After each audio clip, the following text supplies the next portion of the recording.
Welcome to Old Man Sports Talk.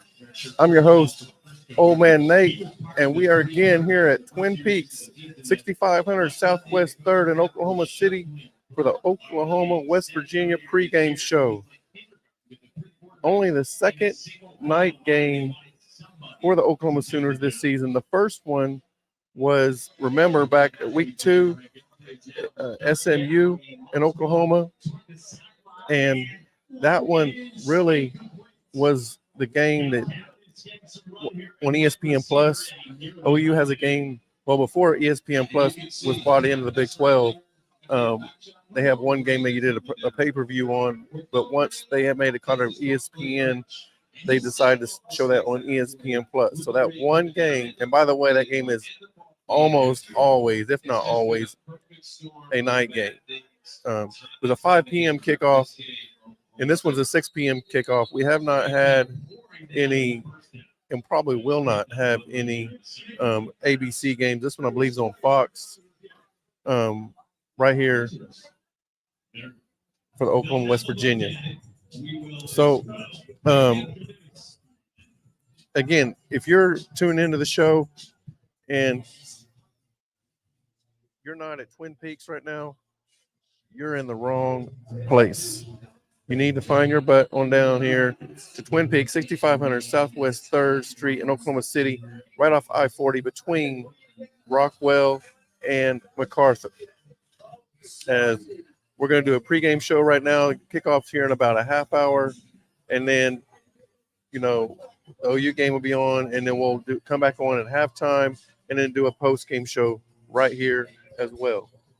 So why do you need to come on down to Twin Peaks? Well, for one, they have the best food when it comes to sports bars in Oklahoma City. You get to hang out with Old Man Nate, and you also got the coldest beer right here on tap at 29 degrees, chill, and just wait for you to come get you a mug. All right? So come on down Twin Peaks, 6500 Southwest 3rd in Oklahoma City. So I don't know how many of you guys are tuning in right now to Oklahoma State, but it's not officially over, but it's over. Oklahoma State is getting their butts handed to them.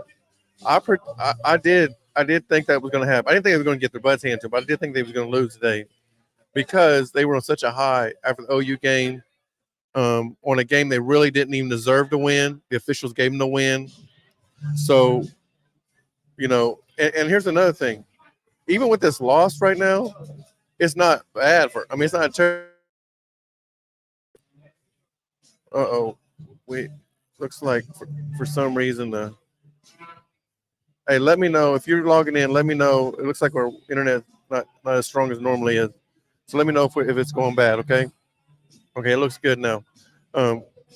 Anyways, it's not, this loss for Oklahoma State is not a horrific loss. Okay, they still own most of the tiebreakers in the Big 12 to put them in if one was to come out. Now, Texas, that leaves Texas with the only one-loss team if Texas wins tonight. And then, we have 5 teams right now. There'll be 1, 2, 3, 4, 5 teams heading into tonight's game with 2 losses in the conference. And that is going to put a big it's going to make this conference finish in the last 2 weeks very exciting. So with the loss today, Oklahoma State will drop to 5-2 in conference. OU is 4-2, Kansas State's 4-2, West Virginia's 4-2, and Iowa State is 4-2. So, and OU and West Virginia are playing each other. So that will mean leave 4 teams tied for second place going into the last 2 weeks. And God forbid that Texas lose to TCU today, because if that happens, now you got 5 teams going into the last 2 weeks at 5-2. And I'm not even going to talk about tiebreaker scenarios because I don't know with now some of it will work itself out. Like so Iowa State, like so here's the games again. If that was to happen, if Texas loses tonight, you would have Texas, Oklahoma State, the winner of OU West Virginia, Kansas State, and Iowa State all tied for first place. Iowa State has to play both Texas and Kansas State. So that's going to work itself out. At least one, if not two teams will be eliminated right there. And then that just leaves, again, we're assuming everybody else wins out. You would have one of those three, then OU or West Virginia, one of those, and then it could be a potential tie. She's talking about possibly four teams being tied, and only two of them get spots. So this loss is a big one now. Now, if Texas wins out, they're automatically in. Then it would just be about three, maybe four teams fighting for that last spot. And again, I have no idea who wins tiebreakers other than head-to-head. If it's down to two teams, then it's a head-to-head. If they play each other. If they didn't play each other, I have no idea how it's decided. Like let's say the OU and Kansas State are tied for that last spot. I don't know who gets it.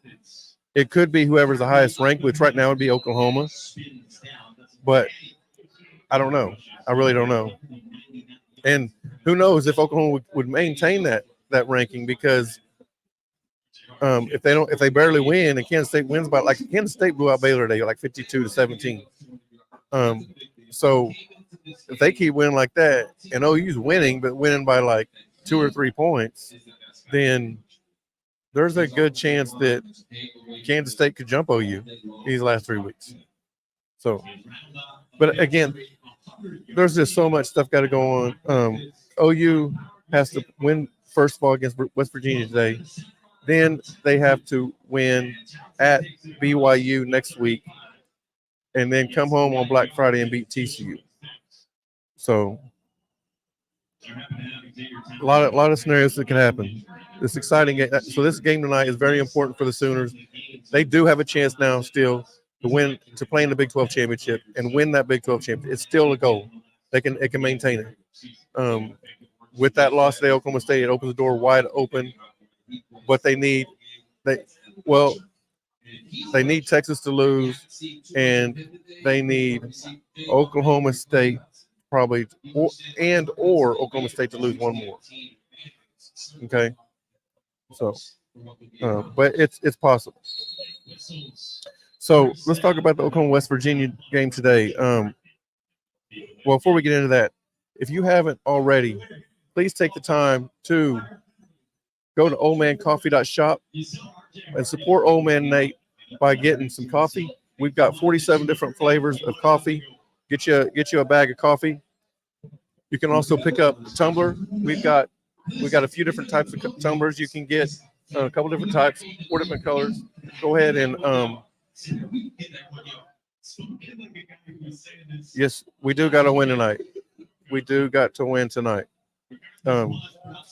Yeah, and also you can get T-shirts there. So go get you some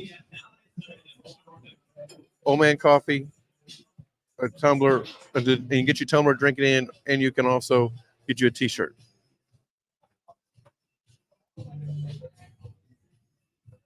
Oh, wrong one. All right, there we go. And again, for those of you watching right now, come on down here and hang out with Old Man Nate. I'll be here watching the OU game. We'll be here after the game. We'll do a post-game show. So come on down, Twin Peaks.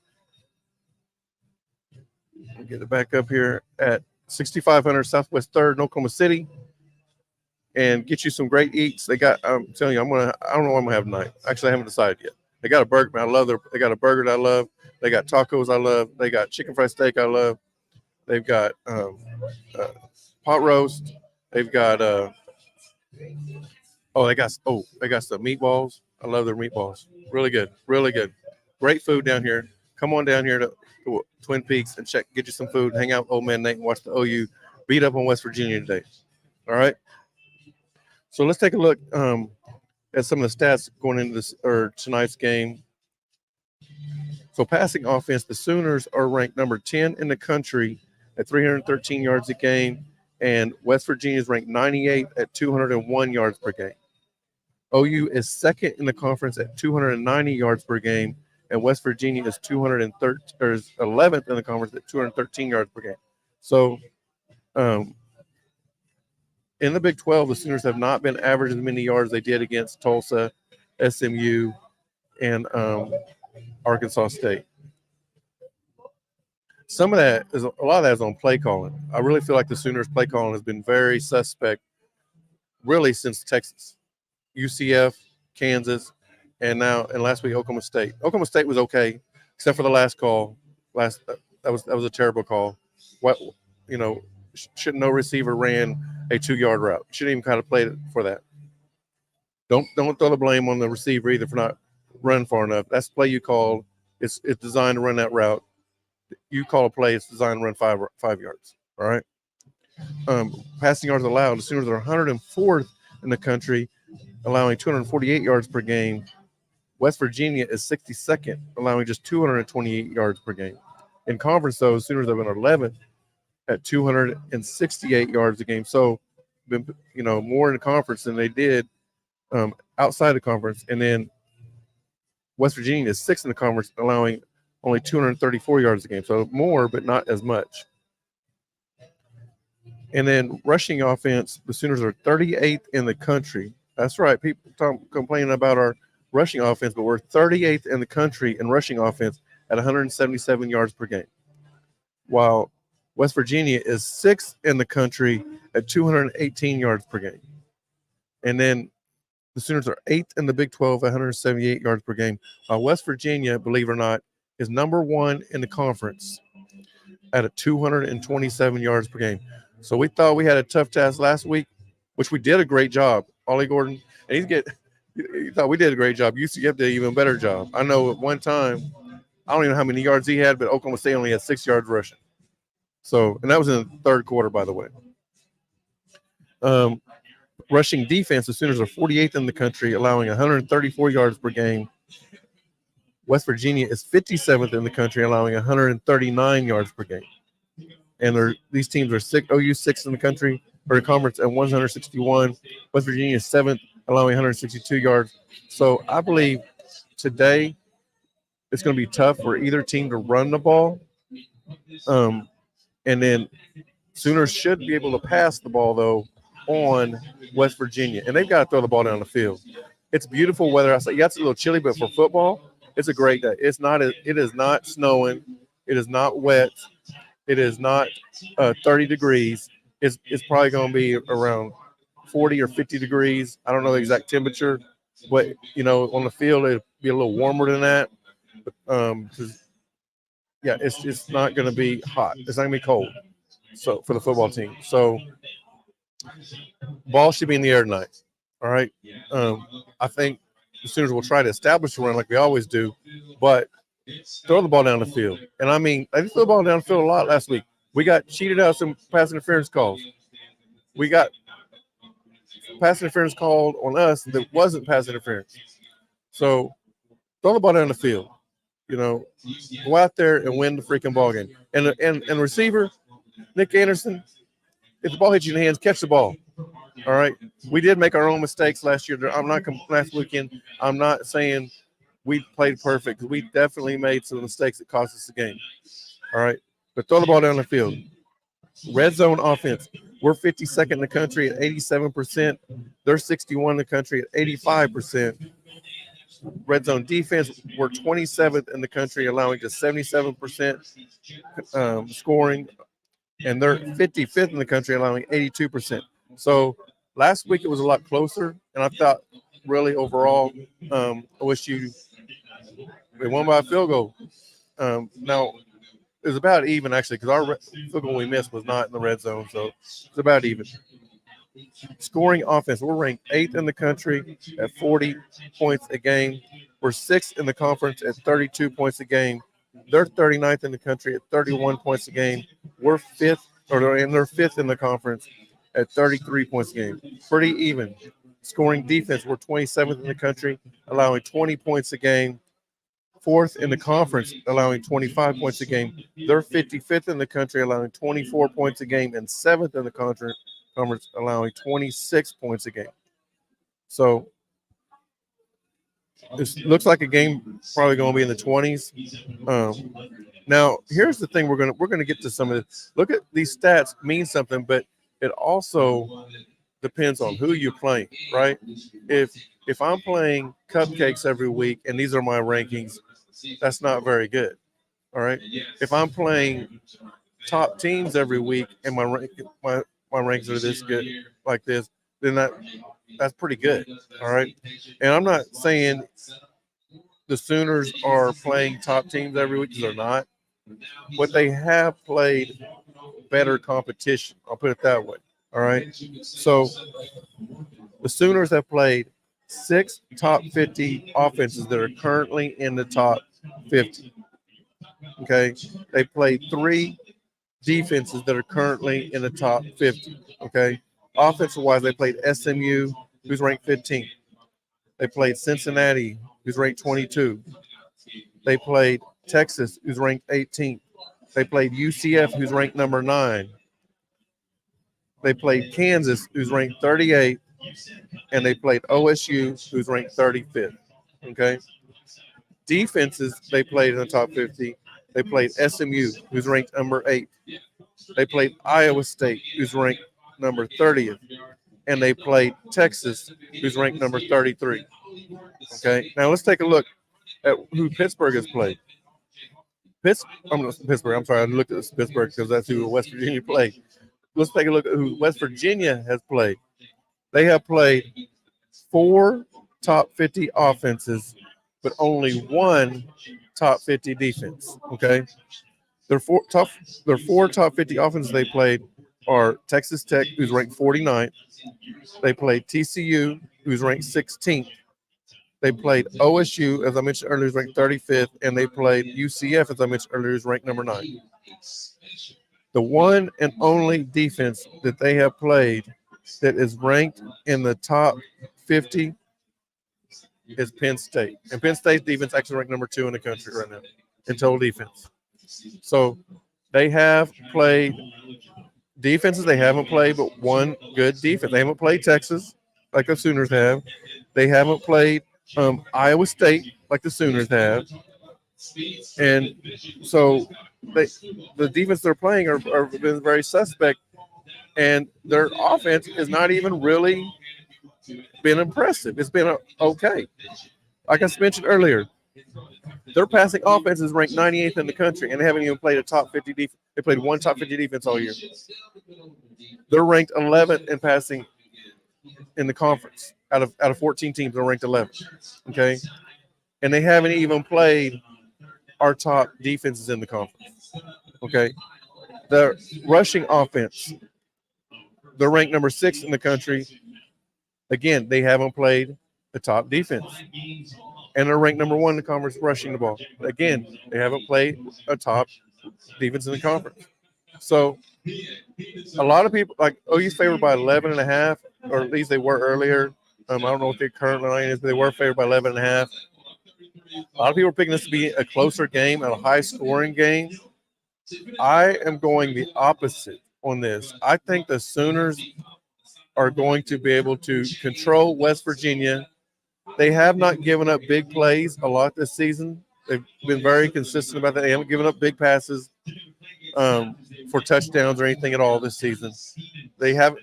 The longest run is like 40 yards for a touchdown. I believe that was Texas did that. So I believe that they're going to be able to control West Virginia's offense. And I think West Virginia probably scores no more than 17 points today. The really questionable thing about it is what is the Sooners offense going to do? Because they have not been consistent at all. You know, last week they ran the ball really good for the first time all season. We had our longest run of the season last week with Sachet. And, you know, in crunch time, he's not even in the ball game. Why? Tyree Walker has been the most consistent running back in the ball game. He didn't play much because he was injured. He still had a touchdown run, but he wasn't in crunch time. I don't understand it. We played we played a couple running backs last week. I did not even think that they should. Smothers, I didn't understand playing with Smothers. You hadn't played him all season. If you're worried about him transferring, then you should have been playing him sooner. Okay, like against Kansas when we only had 2 running backs, should have been playing him then. So gimmicks. We do not need to have any gimmick plays when you're at the University of Oklahoma. No flea flickers, no reverses, no hiking the ball to our running backs. No, none of that. Throw the ball down the field. We should be going forward with the ball every time. So, yeah, it don't make no sense when we're doing that. What are the keys to victory? First of all, I mentioned, West Virginia is number 6 in the country and number 1 in the Big 12 in rushing. So we've got to stop the rushing attack. All right, stop the running game.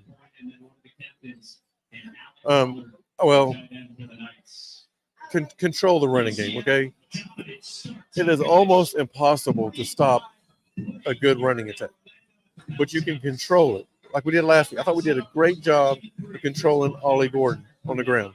He only ran for 137 yards, lowest he's done in the Big 12. Well, maybe until today. That game is over. I don't know how many yards he ran for. I can look it up, but I'm not going to do that right now. But yeah, control the running game. Next key to victory, offense has to show up. All right. We have not showed up. I mean, yeah, we're scoring points, but we're not being consistent. And in all honesty, Drake Stoops mentioned this the other day in his post game. He wasn't calling anybody out, but somebody asked me a question, and he was 100% correct. The Sooners have not been playing complementary football. What do I mean by that? It's simple. When the defense gets 3 and outs, when the defense gets turnovers, the offense needs to go put points on the board. And when they're not doing it, instead they're getting 3 and outs or driving down the field and missing field goals, or being stopped on 4th down.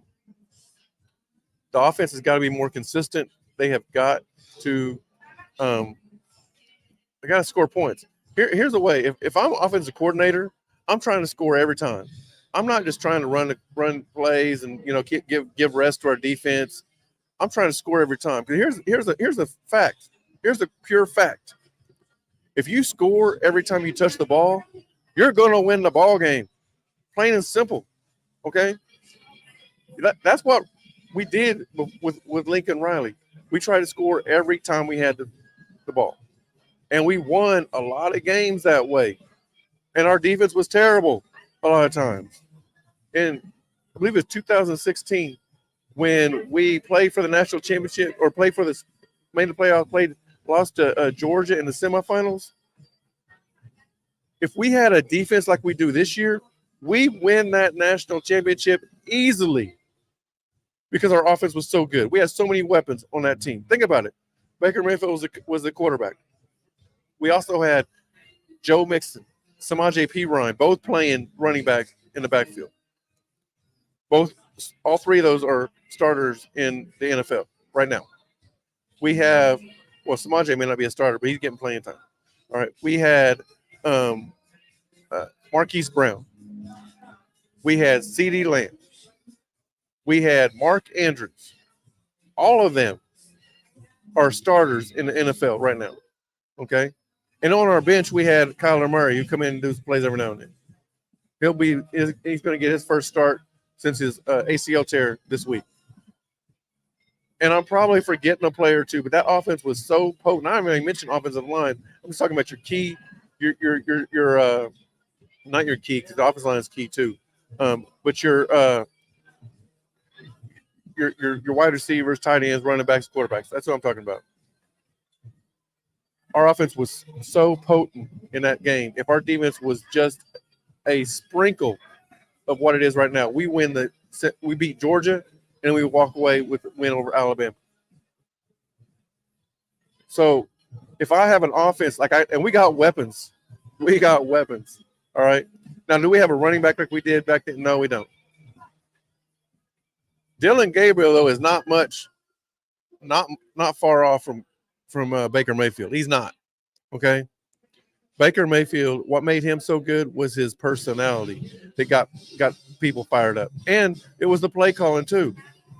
Oh, by the way, I did forget one wide receiver, um, Westbrook, D.D. Westbrook. Yeah, when you got speed, him and Marquise Brown, we had speed like that. Can't cover everybody, right? We've got good. Nick Anderson's a good wide receiver. Now Antrell Anthony, I hate that we lost him. That was a key loss. Drake Stoops has played great. You don't have the speed that either one of those receivers I just mentioned, Westbrook or Brown, but he's a solid wide receiver. Okay. Farouk is not CeeDee Lamb, but he's a good wide receiver.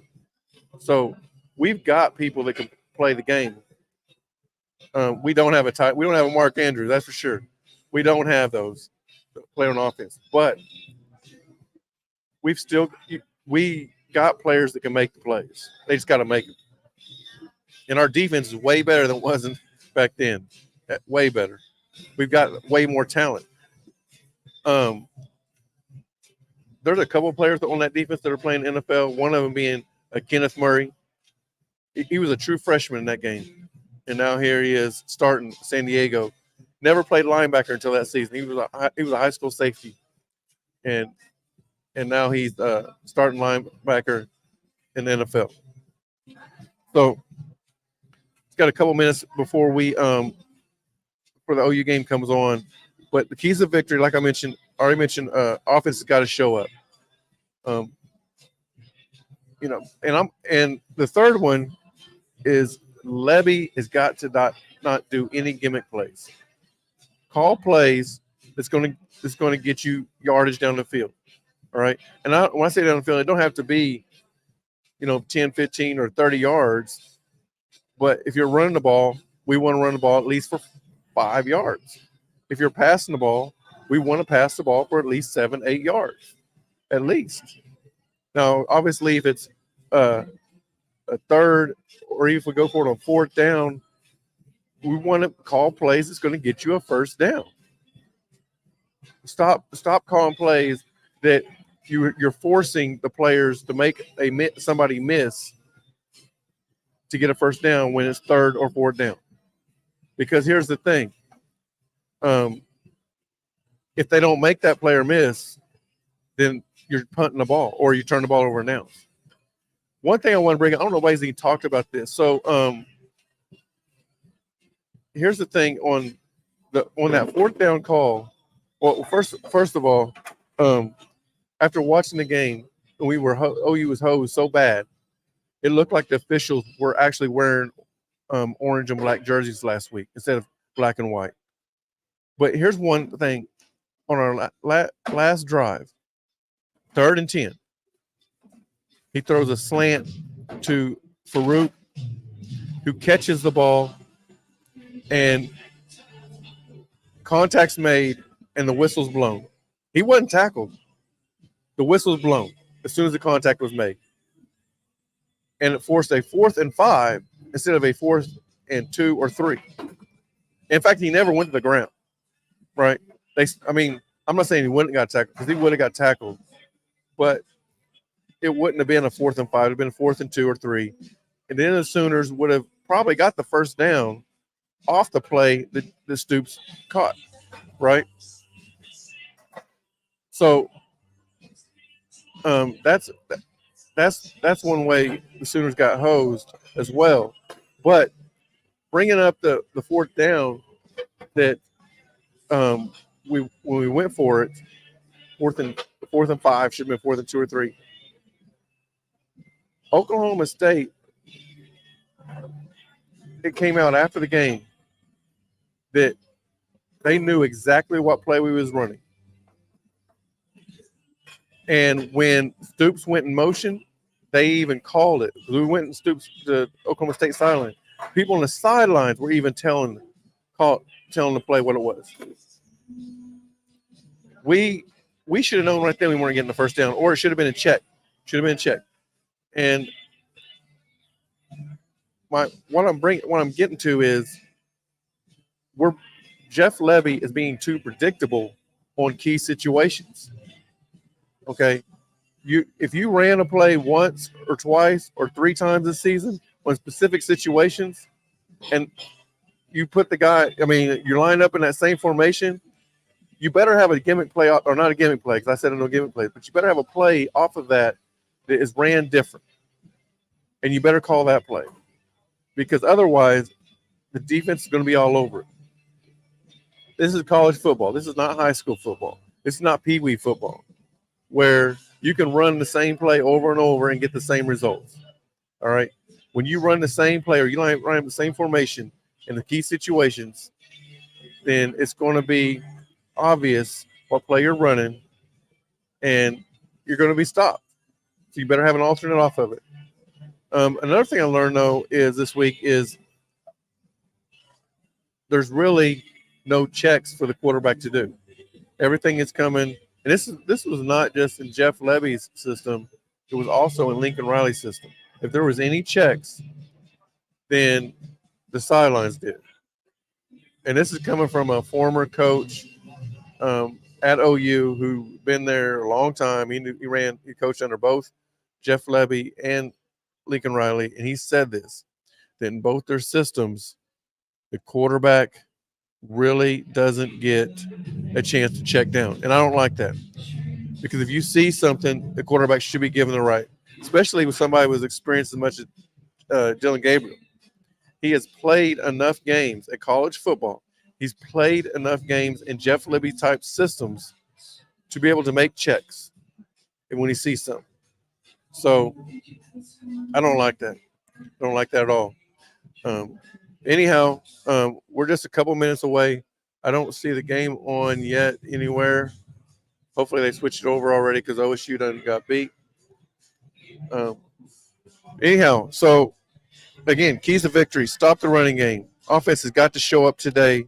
And Levy, stop doing gimmick plays. Now, obviously, things that are common sense when it comes to football games.